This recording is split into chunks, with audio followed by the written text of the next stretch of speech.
The Path of Prosperity, Chapter 3, The Way Out of Undesirable Conditions. Having seen and realized that evil is but a passing shadow thrown by the intercepting self across the transcendent form of the eternal good, and that the world is a mirror in which each sees a reflection of himself, we now ascend by firm and easy steps to the plane of perception wherein is seen and realized the vision of the law. With this realization comes the knowledge that everything is included in a ceaseless interaction of cause and effect, and that nothing can possibly be divorced from law. From the most trivial thought, word, or act of man upon to the groupings of the celestial bodies, laws reign supreme.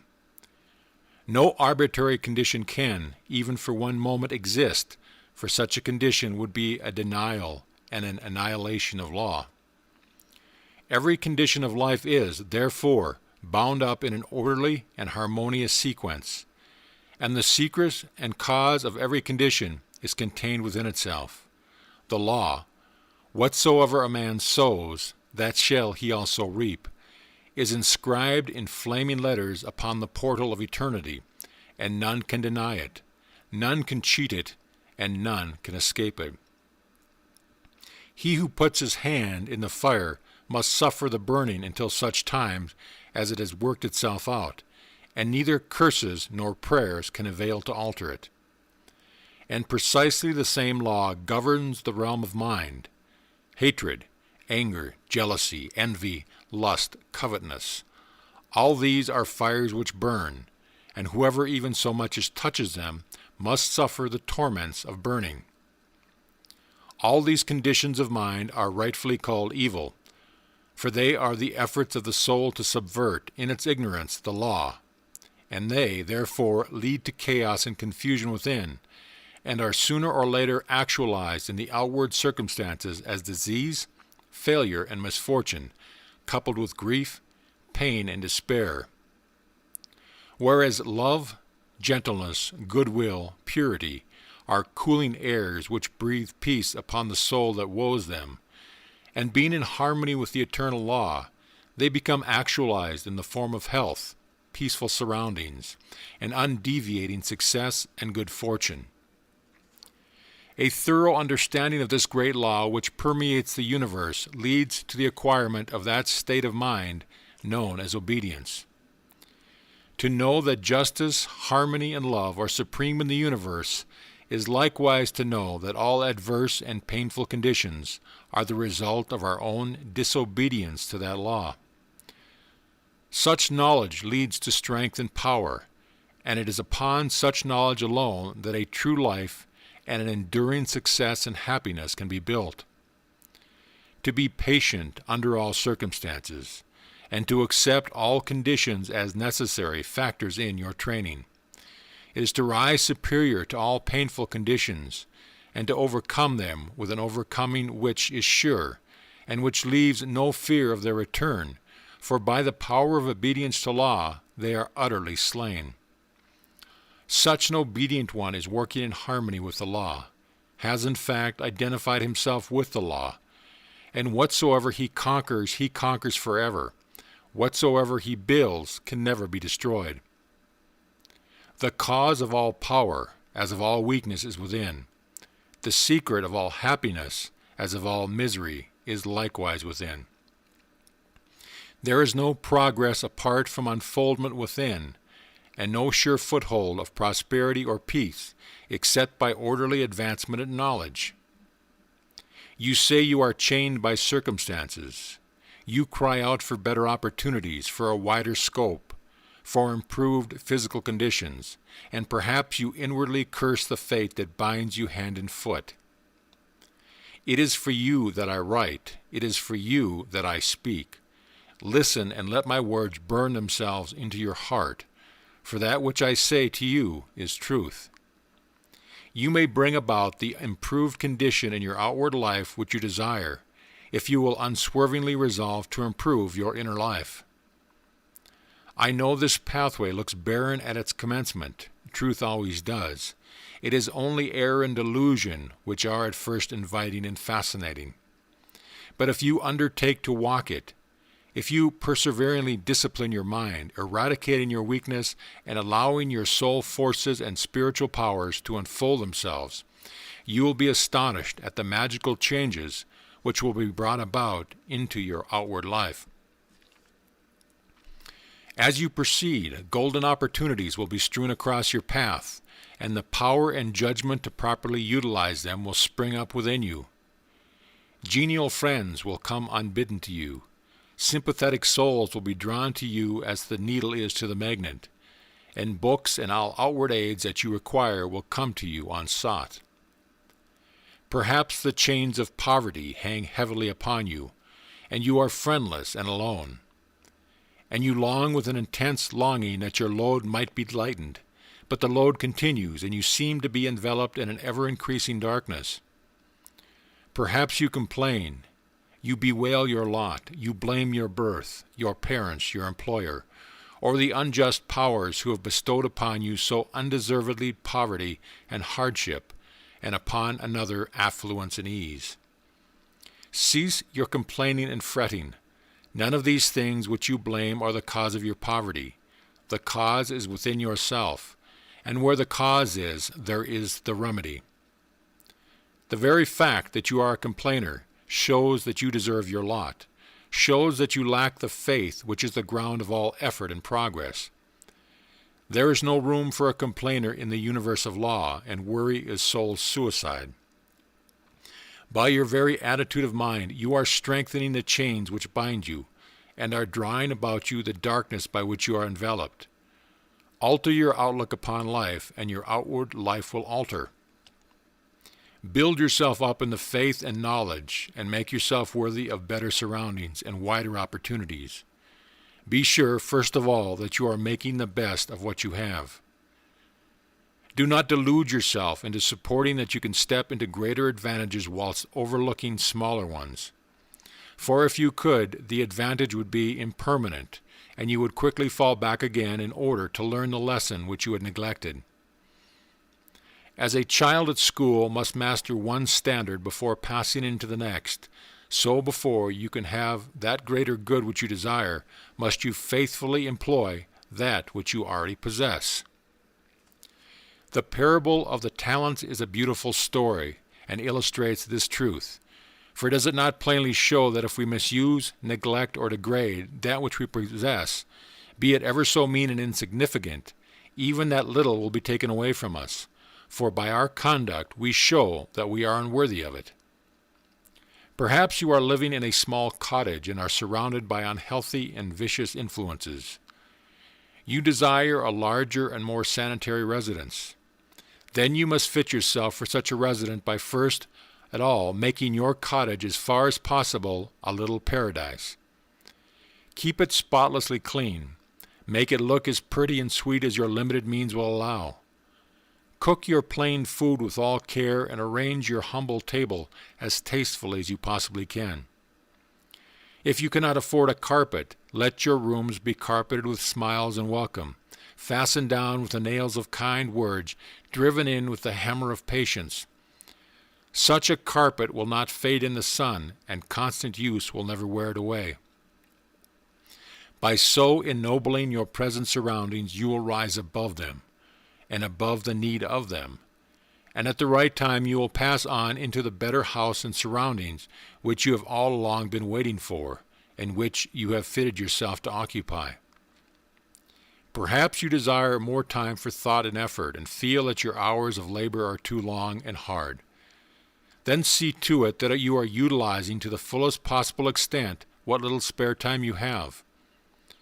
It is useless to desire more if you are already wasting what little you have, for you would only grow more indolent and indifferent.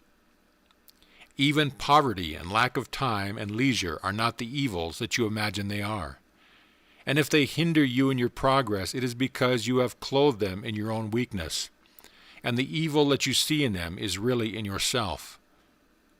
Endeavor to fully and completely realize that insofar as you shape and mold your mind, you are the maker of your destiny, and as, by the transmuting power of self-discipline, you realize this more and more, you will come to see that these so-called evils may be converted into blessings.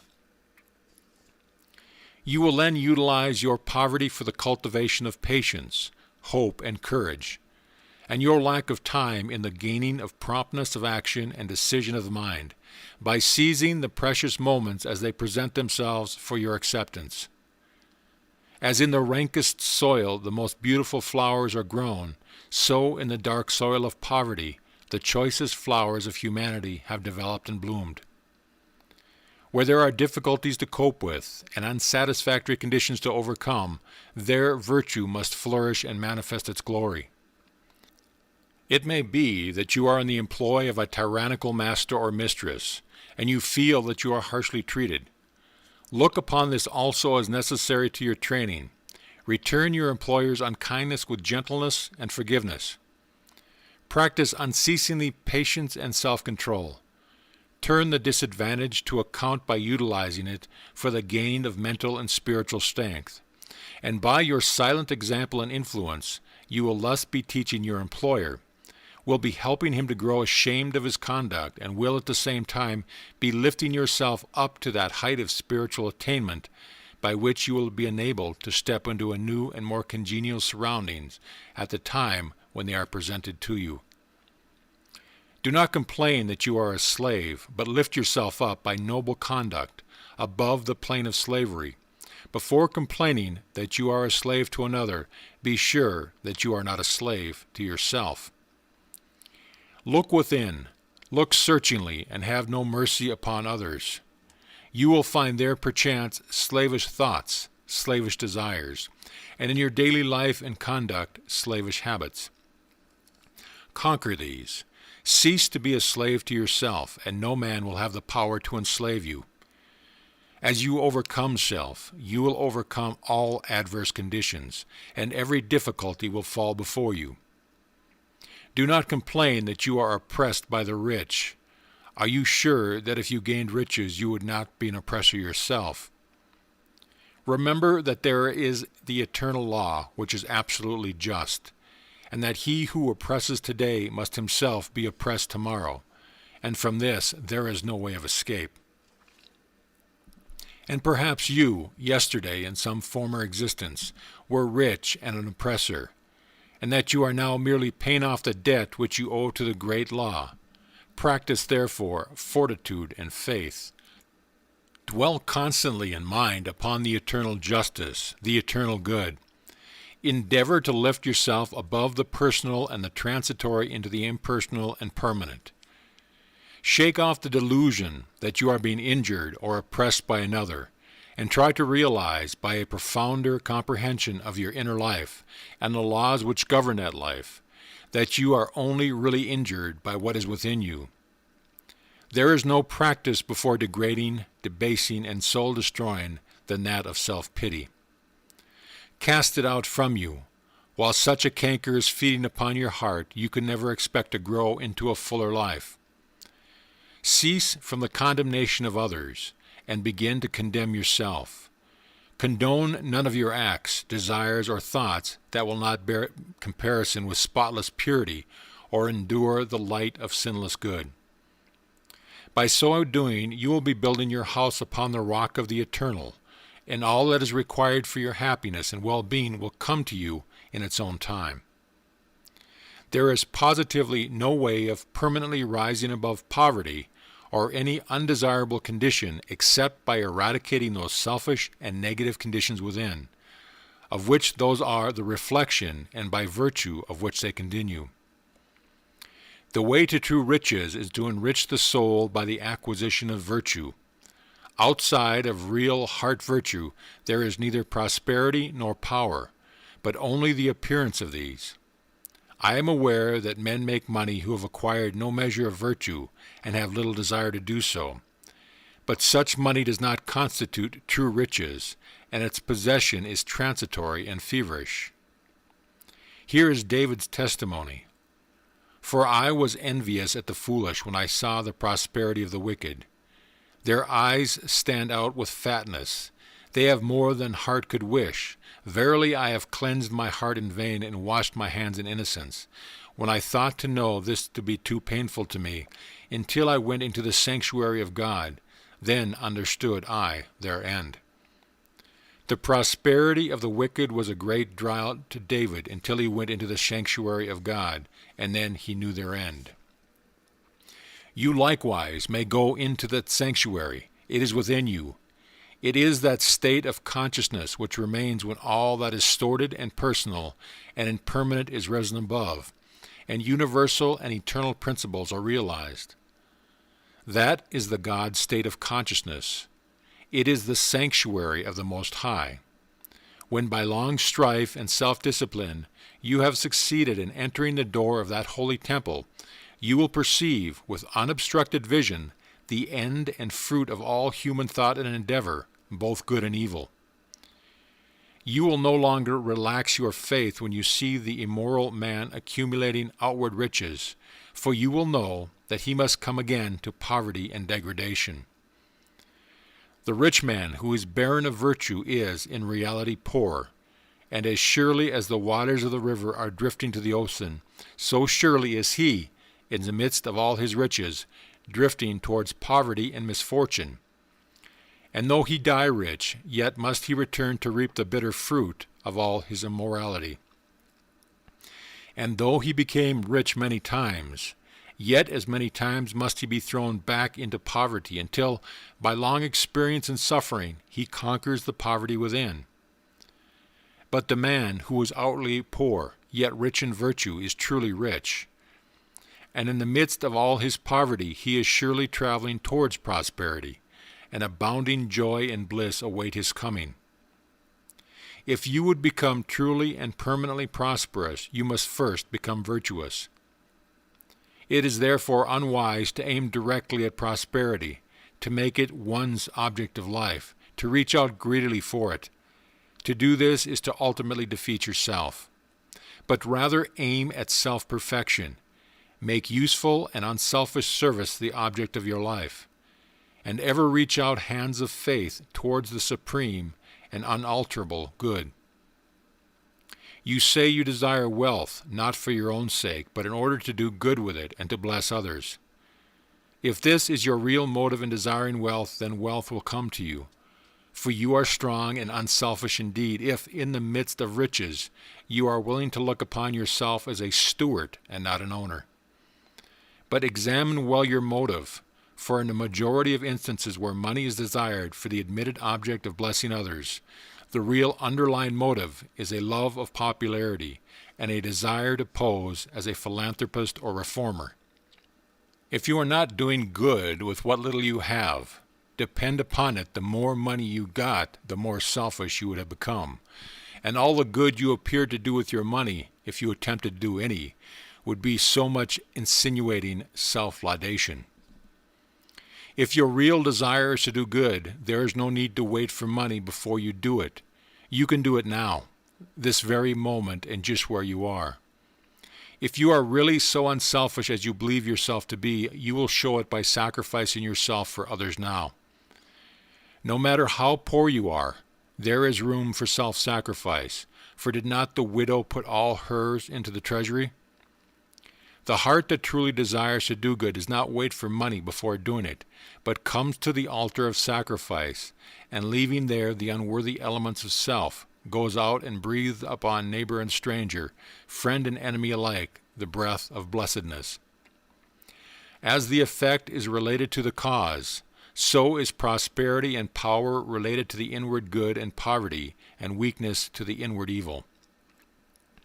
Money does not constitute true wealth, nor position, nor power, and to rely upon it alone is to stand upon a slippery place. Your true wealth is your stock of virtue, and your true power the uses to which you put it. Rectify your heart, and you will rectify your life.